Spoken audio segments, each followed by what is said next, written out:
Advance accounting में MCQ 3 part आज देखने वाले हैं।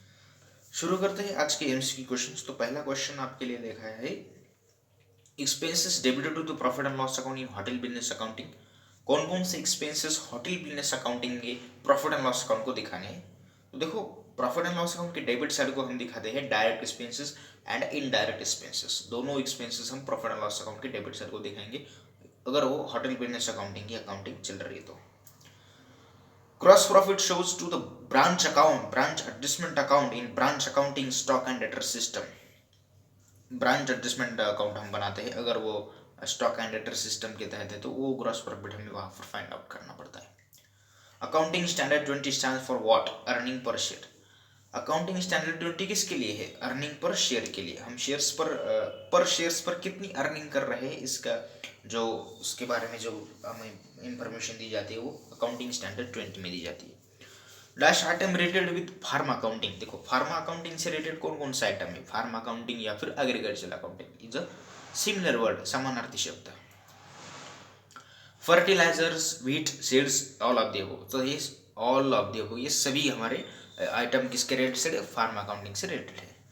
Dependent branch does not maintain its own set of books. Dependent branch जो होती है वो खुद अपने अकाउंट्स मेंटेन नहीं कर सकती क्योंकि उस पर हेड ऑफिस का अधिकार होता है, प्रबंध होता है। Linen item is related with hotel business accounting. Linen item जो होता है वो होटल बिजनेस अकाउंटिंग से रिलेटेड होता है। The business policies and the administration of the branch are wholly controlled by the head office. The type of branch is dependent branch. जिस business की all policies या उसका एडमिनिस्ट्रेशन एक head office के द्वारा निर्धारित किया जाता है उसको एक डिपेंडेंट ब्रांच कहते हैं। Underwriter means guarantor. Underwriter means guarantor, हमी लेने वाला। डिपेंड अंडरराइटर किसकी हमी लेता है, किसकी गारंटी लेता है कि भाई पब्लिक ने आपकी कंपनी के जितने शेयर्स नहीं लिए हैं वो रिमेनिंग शेयर्स में खरीद लूंगा। वो जो कहने वाला व्यक्ति उसे अंडरराइटर कहते हैं। Dependent branches not keeping full system of accounting. Dash item related with hotel business accounting. कौन कौन सा item? Wine, beer, cigarettes, all of the above. All branch expenses such as rent, salary are paid by the head office in case of dependent branch. अगर वो dependent branch है तो उसके सारे expenses head office के द्वारा दिए जाते हैं, जैसे कि सैलरी हो गई, रेंट हो गया या फिर बाकी का सब कुछ जितना एक्सपेंसेस होता है। अब देखो इसके पीछे का कारण क्या है, क्योंकि मैंने आपको पहले ही बताया कि dependent branch does not maintain its own set of books. Simple है ना। तो ये सभी बातें कहीं ना कहीं एक दूसरे से कनेक्ट होती है, तो इसको थोड़ा हमें कैच करना आना चाहिए। Hotel business accounting is related to hotel and restaurants. Under stock and debtor system, the head office opens. Head office क्या ओपन करता है अगर स्टॉक एंड डेटर सिस्टम है तो ब्रांच एडजस्टमेंट अकाउंट ओपन किया जाता है, ब्रांच डेटर्स अकाउंट भी ओपन किया जाता है और गुड्स इनटू ब्रांच अकाउंट भी ओपन किया जाता है। तो सभी अकाउंट ओपन किए जाते हैं, तो आंसर होगा हमारा all of the above. Room charges comes under head of the hotel business accounting. Room charges जो होते हैं वो हमारे किसके अंदर आते हैं? होटल बिजनेस अकाउंटिंग के तहत आते हैं। अब ये क्यों, मतलब देखो, होटल में अगर आप रहने के लिए गए 1 या 2 दिन के लिए तो वहां पर आप रूम करके रहोगे, मतलब तो रूम का जो चार्जेस है वो होटल के लिए क्या होगा? इनकम होगा। तो room charges is comes under the hotel business accounting as a income, या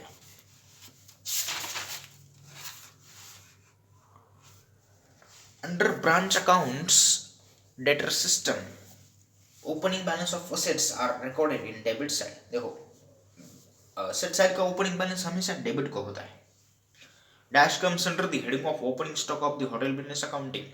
तो coal, cigar, mineral, all of the, तो इन सभी का हम ओपनिंग स्टॉक कैलकुलेट करते हैं, क्योंकि करना पड़ता है हमें। हम ओपनिंग स्टॉक लेते हैं प्लस परचेस करते हैं और माइनस क्लोजिंग स्टॉक करते हैं, तो हमें मटेरियल यूज की अमाउंट मिल जाती है। ऐसा हमने देखा है होटल बिजनेस अकाउंटिंग में। उसके बाद under branch accounts debtor system opening balance of liabilities are recorded in credit side. Liability का नेचर क्रेडिट का होता है तो लायबिलिटीज का ओपनिंग बैलेंस हम क्रेडिट साइड को दिखाते हैं। Dash comes under the heading of fixed asset in hotel business accounting. Hotel business accounting की फिक्स्ड एसेट कौन कौन सी है वो ऐसा कह रहा है, तो देखो cutlery end plate, linen, glass, all of the above. तो ऑल ऑफ द अबव हमारा आंसर है। ये तीनों हमारी फिक्स एसेट होती है होटल बिजनेस अकाउंटिंग में। Underwriter gives guarantee for the sale of shares. Underwriter क्या करता है, गारंटी देता है कि भाई मैं शेयर्स क्या करूँगा, बेच दूंगा। आपके जितने शेयर्स कंपनी ने सॉरी पब्लिक ने नहीं लिए हैं वो मैं सब खुद ले लूँगा। सेल्स करने की वो हमें लेता है। Under branch stock and debtor system discount allowed is shown on branch expenses account.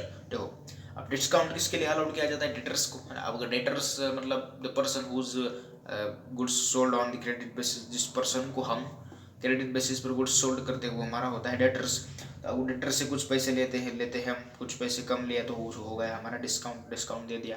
तो ब्रांच एक्सपेंसेस अकाउंट एक हमें ओपन करना पड़ता है अगर वो स्टॉक एंड डेटर सिस्टम के तहत ब्रांच अकाउंटिंग कर रहे हैं तो डिस्काउंट और हमारा एक्सपेंस होता है, इसलिए उसे हम ब्रांच एक्सपेंसेस अकाउंट को दिखाते हैं।